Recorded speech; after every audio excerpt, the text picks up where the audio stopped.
Fraught with constant issues and power struggles, people involved with the new series were beginning to wonder if Star Trek The Next Generation would actually ever get off the ground. Then enter Maurice Hurley, who would take TNG and run with it, almost running it right into the ground. Hello and welcome to Backtrek, a web series that focuses on the background information on any given topic in Star Trek. In this, the continuation of our look into Star Trek's history, we'll continue our look into the making of Star Trek The Next Generation and all the problems that surrounded this amazing series. Hope you enjoy. Most fans severely dislike the first season of TNG, and this can be boiled down to one huge problem, that being Roddenberry's vision. You see, Gene had put crazy stipulations on the writers of the show, stipulations he thought were ideal and what fandom wanted, but he couldn't be further from the truth. Gene felt that the 24th century would be a far cry from humanity of today or even that of the 23rd century. Starfleet, the Federation, and humanity had evolved to the point where, in Gene's eyes, there was no longer any conflict at all. No fighting, no striving to better themselves.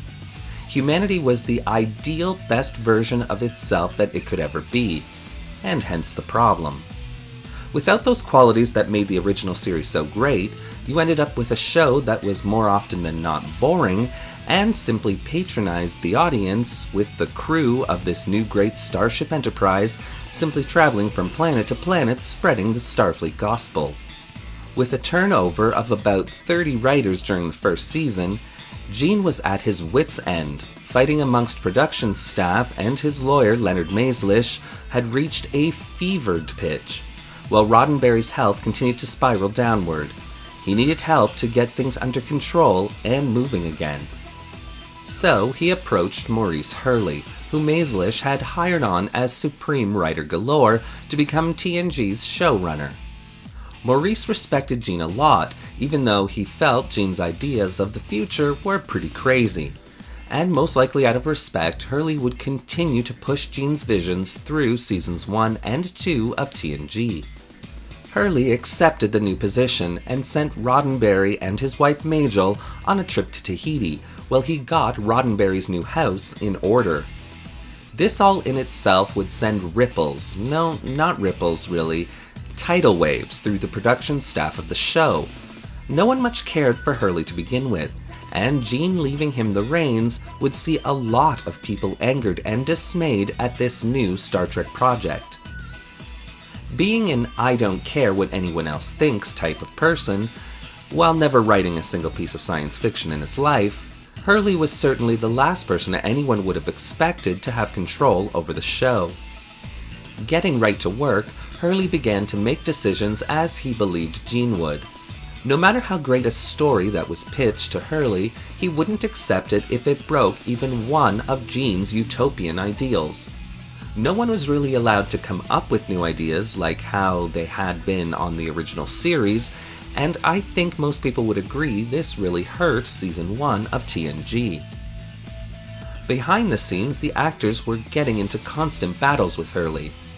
Denise Crosby and Marina Sirtis actually read each other's parts when they were hired on, but Gene switched them feeling that they would better serve the other characters, but by mid-season, Denise had had enough.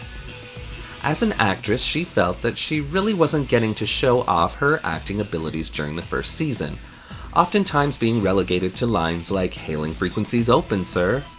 And to make matters worse, she would have to be there every day during filming regardless of whether she had any lines at all. So there she was standing around for 15 hours a day with nothing to do. And this was all Hurley's idea. You see, Hurley felt that all the main cast should be seen as much as possible, to make them familiar to the audience. And no matter how many times Crosby asked not to be included in a scene she had no actual part in, Hurley insisted she be there. And so, by mid-season, Denise had decided to leave the show. Star Trek The Next Generation was down one away team member. Gates McFadden was also constantly having problems with Hurley.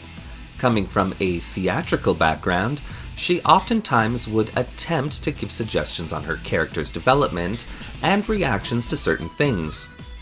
Hurley, for his part, would ignore her and basically tell her to go stuff a tribble and do things as written or she would be gone. It was clear this relationship was toxic, and by the end of season 1, Gates was let go, even though her character was quite popular among fans. This series would also be very different from the start, as Gene decided that in order to have a counselor as a main character, he would skip having a chief engineer. This, of course, would be changed for season 2, but it was Gene's idea that Starfleet was so advanced, so much, that an engineer wasn't really required, as the starship could pretty much take care of itself. Maizlish, Gene's wife, would hang around the set all the time, and Gene would once again find a role for her in this new Star Trek series, this time as Deanna Troy's mother, Lwaxana Troi. I have to admit I actually adore Maizlish in that role. I've always felt that she actually brought it to life.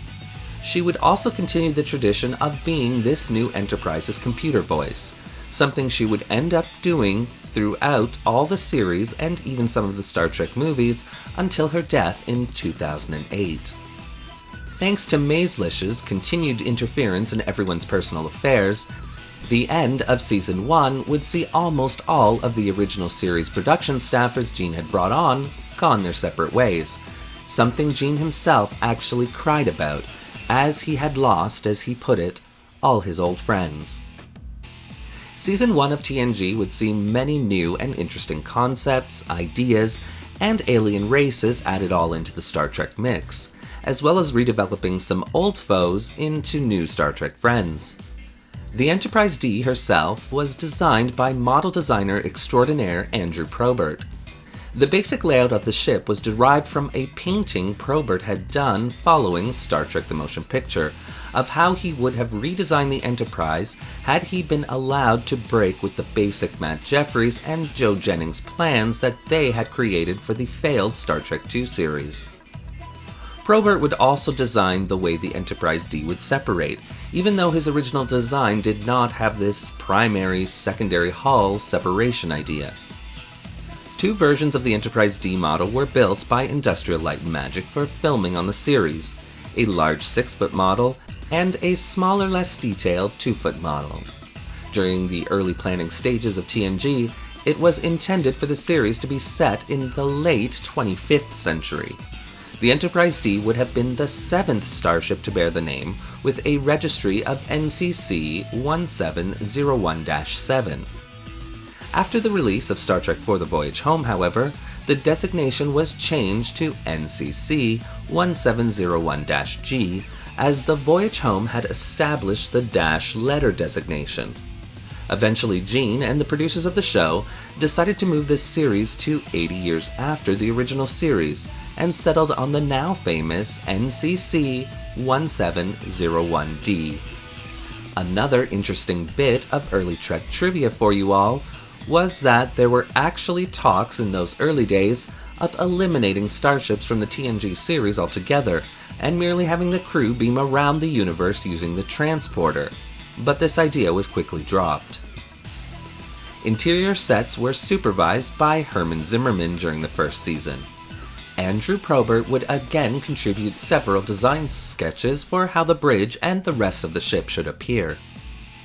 Many sets, of course, were recycled from those created for Star Trek the Motion Picture and the aborted Star Trek Phase 2 series, and in turn many of the Enterprise D sets would be transformed into those of the USS Voyager for Star Trek Voyager. Other fantastic elements that were added to the Star Trek universe during Season 1 of TNG included the holodeck, Betazoids, the Ferengi, and of course, the first Klingon officers serving in Starfleet.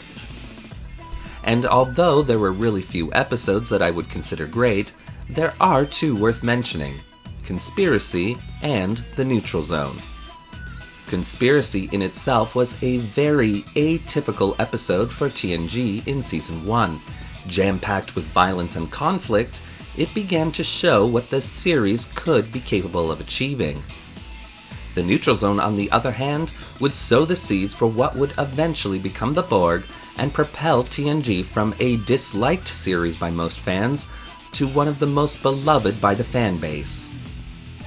One last note about this Backtrek episode: you may have noticed that I didn't do a character-by-character hiring experience.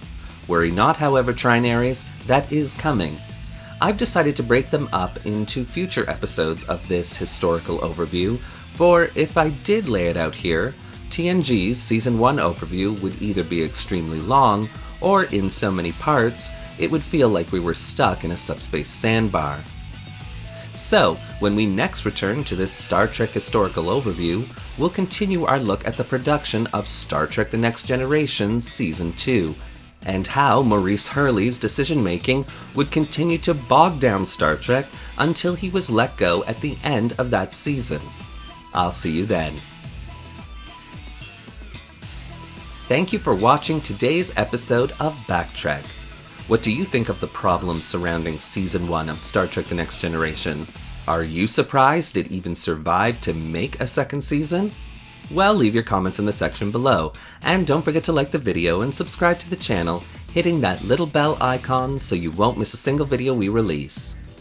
If you want to help the channel not be fired by Maurice Hurley, then consider becoming a channel patron. The link to our Patreon account is in the description below. Thanks again for watching. Live long and prosper.